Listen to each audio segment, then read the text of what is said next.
président de la commission du développement rural, Monsieur le Président de l'Assemblée nationale,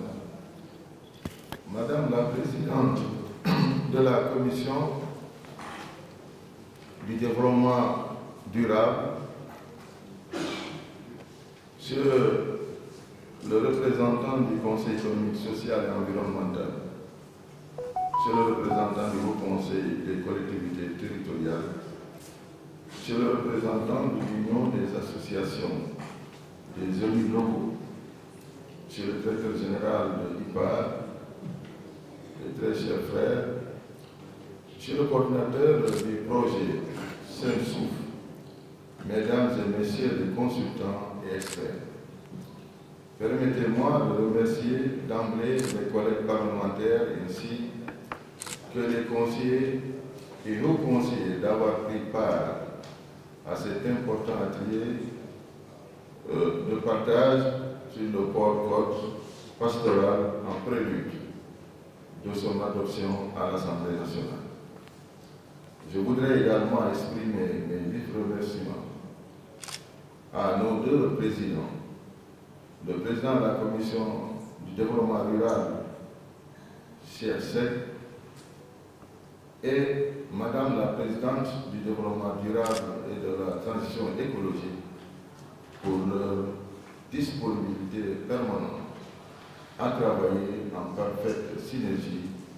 avec le réseau des parlementaires pour la promotion et la protection de l'environnement au Sénégal. Vous comprendrez avec moi que le présent atelier est une importante étape de la plénière. Pour ce faire, il faudra nous armer de connaissances dans lesquelles nous pouvons enrichir les débats à l'hémicycle. C'est pourquoi j'ai toujours placé la formation des parlementaires au premier rang des priorités du plan stratégique quinquennal de notre réseau. Mesdames et messieurs, c'est également l'occasion, au regard du travail abattu, de remercier et de saluer les efforts importants que le président de la République, le président Macky Sall et son gouvernement ont pu réaliser pour nous permettre d'arriver à un consensus sur l'actualisation et l'aménagement durable des parcours de bétail et la définition des zones de pâturage en tenant compte, bien sûr, des saisons ainsi que des périodes de culture et de récolte telles que décidées lors du Conseil des ministres du 24 novembre 2021.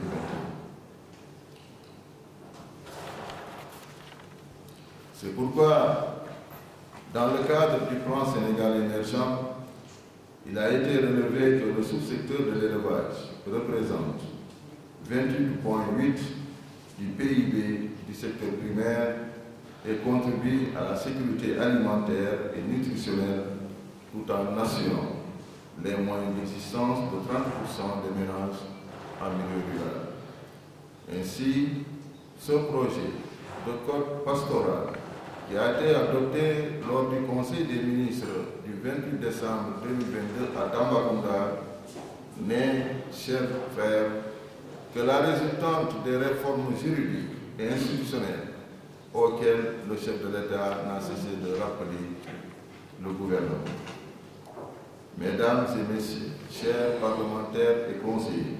il est important de noter que dans notre pays, les systèmes d'élevage pastoral également sont confrontés à des mutations très rapides et profondes qui affectent les agriculteurs, les éleveurs et les propriétaires de terres. Il entraîne ainsi une augmentation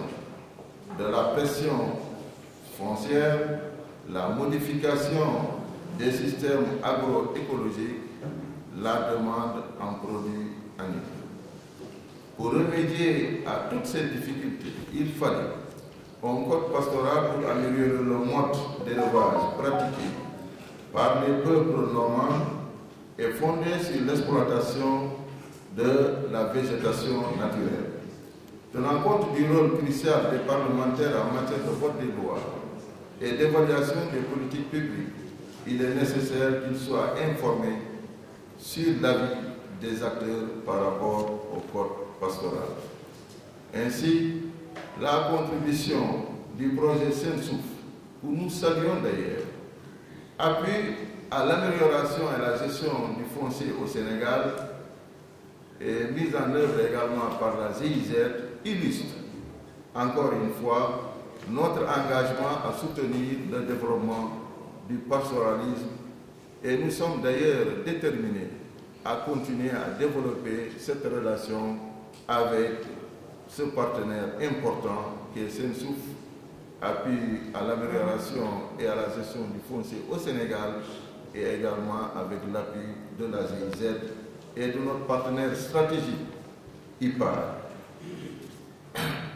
Je ne vais pas terminer sans, mesdames et messieurs, remercier très chaleureusement le président Cheikh Omar Ba pour son appui à notre action à la tête de ce réseau. Il faut le rappeler, depuis que nous avons pris la direction du REPES, il n'a cessé de nous appuyer, de nous apporter conseil et ces orientations nous ont permis toujours de remporter des succès et des victoires ici bien au niveau national qu'au niveau de la région ouest-africaine. Je voudrais, au nom de tous les collègues membres de ce réseau, lui dire un grand merci. Et cette relation que nous avons aujourd'hui avec également nos amis de la GIZ, je salue au passage notre ami et frère Kader, qui a été d'ailleurs un assistant parlementaire du réseau, un des tout premiers assistants, et ils ont travaillé pour qu'aujourd'hui se tienne cette rencontre. Je voudrais, Monsieur le Président, leur dire un grand merci. Vous demandez vous-même, Monsieur le Président Sexet, de transmettre à Monsieur le Président de l'Assemblée nationale, en tout cas ces remerciements que nous avons pour ces partenaires qui ne cessent d'appuyer l'Assemblée à travers ces différentes rencontres qui sont de nature à capacité à renforcer les connaissances des parlementaires pour les permettre de bien étudier et de se prononcer sur des sujets d'actualité, mais surtout sur les dossiers qui doivent rythmer la vie de notre nation. Mesdames et messieurs, je vais également remercier la coopération allemande, la GIZ, qui est présente dans notre pays depuis des années. Je le disais tout à l'heure, que la GIZ est intervenue dans les différents compartiments de l'homme, de la vie de notre société, et je voudrais ici leur dire un grand merci. Mesdames et messieurs, chers collègues, je vous remercie tous alors de votre présence à cet atelier. Merci à tout le monde. Merci.